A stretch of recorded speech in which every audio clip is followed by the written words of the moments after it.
Mohon maaf mengganggu waktunya Bapak. Kebetulan saya ada tugas untuk mewawancarai Bapak terkait pengambilan keputusan yang bersifat dilema etika.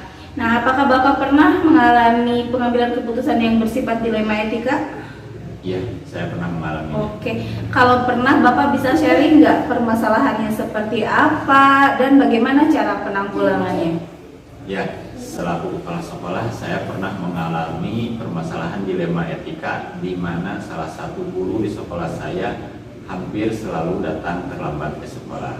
Kemudian saya berusaha mencari tahu akar permasalahan yang sedang dihadapi guru tersebut melalui rekan sejawat yang ada di sekolah ataupun mencari tahu di lingkungan rumahnya atau keluarganya. Setelah saya telusuri, ternyata guru tersebut memiliki kewajiban di mana di rumahnya ada orang tua yang harus diurus, yang sudah tidak berdaya, harus mengurusnya, memandikannya dan lain sebagainya, sehingga guru tersebut akhirnya berdampak pada terlambat datang ke sekolah. Setelah mengetahui permasalahan tersebut, saya berusaha melakukan pembinaan terhadap guru tersebut dengan cara memanggilnya ke ruangan saya.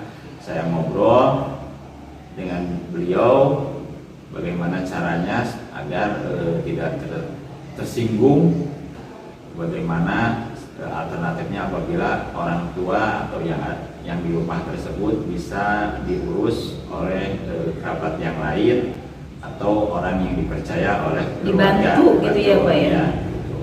Nah, masukan tersebut dilaksanakan. Setelah pertemuan tersebut tidak kesiangan.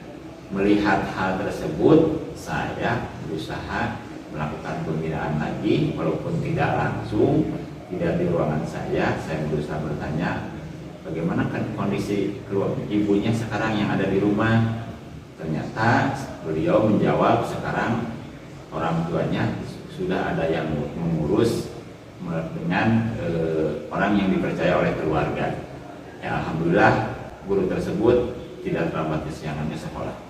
Oke, baik Bapak, berarti setelah melakukan pembinaan ada perubahan ya di guru tersebut, di mana betul-betul permasalahan ini menimbulkan dilema etika. Yang satu kewajiban untuk mengurus orang tua, yang satunya lagi kewajiban untuk mengajar seperti itu. Tapi akhirnya bisa diselesaikan dengan baik. Nah, Bapak, apakah dalam pengambilan keputusan tersebut Bapak melibatkan orang lain? Tentunya tanya kepada rekan sejawat bagaimana permasalahannya, terus kemudian saya juga berusaha mencari tahu di lingkungan sekitarnya melalui kerabat-kerabatnya, yang sehingga pada waktu melaksanakan pembinaan itu tidak menyinggung perasaan beliau. Oke, baik, berarti pengumpulan data dulu ya Pak ya, terus melibatkan rekan sejawat dari guru tersebut. Nah, dari kegiatan ini apakah ada pembelajaran yang bisa dipetik nggak Pak dalam pengambilan keputusan tersebut? Manfaatnya apa gitu? Dari masalah tersebut, pembelajaran yang harus dipetik, kita harus pintar-pintar mencari memahami permasalahan yang sedang dihadapi. Jangan gampang mudah menyimpulkan, kita harus mengumpulkan fakta-fakta yang sedang dihadapi guru tersebut. Dengan begitu, dalam melaksanakan hal pembinaan, kita tidak salah kaprah, tidak menyinggung perasaan beliau, dan beliau bisa menerima masukan atau arahan dari atasan atau kepala sekolahnya. Jadi keputusannya harus bijak ya Pak ya. Oke, baik Bapak. Terima kasih Bapak, bermanfaat sekali ceritanya. Mudah-mudahan suatu saat saya bisa menerapkannya Bapak ketika pengambilan keputusan yang bersifat dilema etika. Jadi ada tahapannya, pengambilannya juga harus bijaksana, seperti itu, pengumpulan data terlebih dahulu. Untuk wawancara hari ini saya ucapkan terima kasih. Cukup sekian. Assalamualaikum warahmatullahi wabarakatuh. Waalaikumsalam warahmatullahi wabarakatuh. Assalamualaikum. Waalaikumsalam. Selamat pagi Ibu. Mohon maaf mengganggu waktunya. Tidak.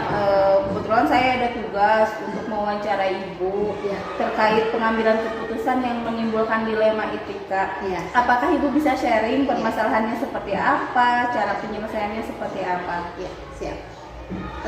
Pasti di sekolah itu banyak hal yang dilematis, pasti karena beberapa keputusan yang terkadang saya ambil juga ya dilematis gitu kan.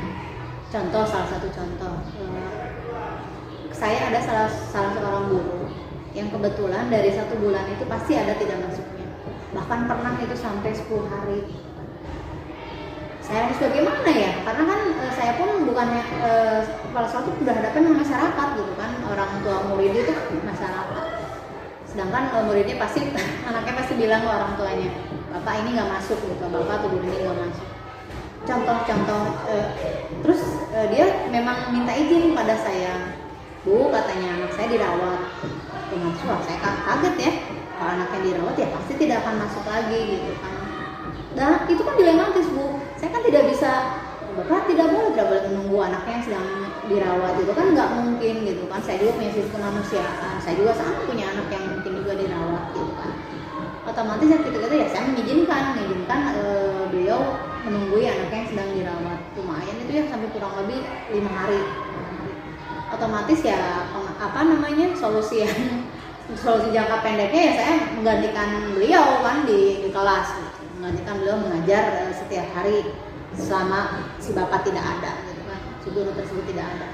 Setelah itu ya ketika bapak itu masuk ya untuk pembinaan ya, dia tetap harus dibina karena tugas saya dari kepala sekolah yang membina gitu kan. Dipanggil lah bapaknya oleh saya, kemudian terus saya bertanya mau bagaimana gitu kan ke depannya. Jadi saya memberikan nasihat bahwa Pak, yang namanya bayi apalagi di bawah 1 tahun itu kan memang rentan sakit, bukan maksudnya kita berdoa sakit ya, tidak gitu kan, rentan sakit. Jadi ketika tidak ada apa-apa nih, bapak ini kebetulan anaknya alhamdulillah sehat gitu kan, tolong lebih rajin ke sekolah karena mempertanggungjawabkan ke masyarakat kan beda-beda ya Bu ya, penerimaan masyarakat kan ada yang paham gitu kan, ada yang tidak, apalagi mungkin masukan dari anaknya yang Bu begini mungkin juga ada masukan negatif kan dari anaknya gitu kan.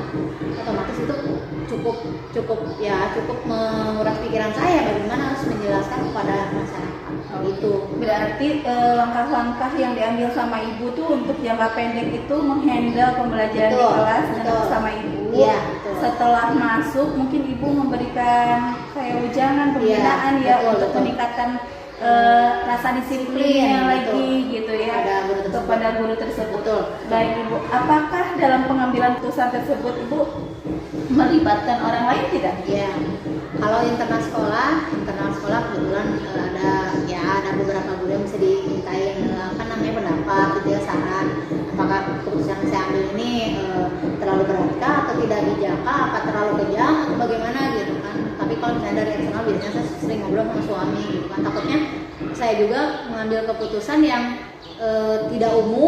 sudah tidak umum banyak diprotes, walaupun pro dan kontra itu biasa ya Bu ya, karena pasti ada aja saja resiko pengambilan keputusannya begitu gitu, tapi mudah-mudahan banyak yang pro-nya lah. Baik, betul Ibu, dari semua hal yang telah disampaikan, pembelajaran apa sih yang bisa dipetik dari pengalaman pengambilan keputusan tersebut? Siap. Yang pasti untuk diri saya sendiri, proses pendewasaan diri saya gitu kan, bagaimana kan kalau pengalaman itu memang harus dialami Bu gitu kan, nggak ada sekolahnya gitu kan, memang harus dialami. Kalau sekolah itu setahu saya walaupun harus memiliki 5 kompetensi tersebut, tapi tetap yang namanya pengalaman itu harus dialami. Terus untuk guru tersebut yang mudah-mudahan ketika diberikan pembinaan ada sedikit pencerahan, mudah-mudahan saran yang saya berikan bisa dipahami dan bisa dilaksanakan ke depannya. Oke, baik Ibu, terima kasih sekali. Jadi dari pengalaman keputusan yang Ibu ambil, kalau saya lihat sudah sesuai dengan beberapa tahapan ya Bu, mulai dari dilema etikanya ada muncul, penyelesaian masalahnya ada gitu, terus dan ini sangat bermanfaat sekali buat dijadikan pembelajaran buat saya gitu. Jadi dalam pengambilan keputusan tidak bisa langsung mengambil Betul. keputusan. Jadi Betul. ada beberapa tahapan yang harus dilalui Betul. gitu, seperti yang tadi diambil sama ibu. Jadi tidak bisa ya Bu saklek kayak Tidak gitu, bisa, tapi tidak bisa saklek. harus Betul. ada rasa kasihannya Betul. gitu, apa Bijaknya, bijaksananya bijaknya. seperti Betul. itu. Baik, terima kasih Ibu untuk sharing pengalamannya. Sama-sama. Dan ini sangat bermanfaat sekali buat saya. Mudah-mudahan Ibu selalu sehat. Amin, amin, sama-sama kita terus sehat ya. Amin ya robbal alamin. Terima kasih Bu sekali lagi. Assalamualaikum warahmatullahi wabarakatuh. Waalaikumsalam warahmatullahi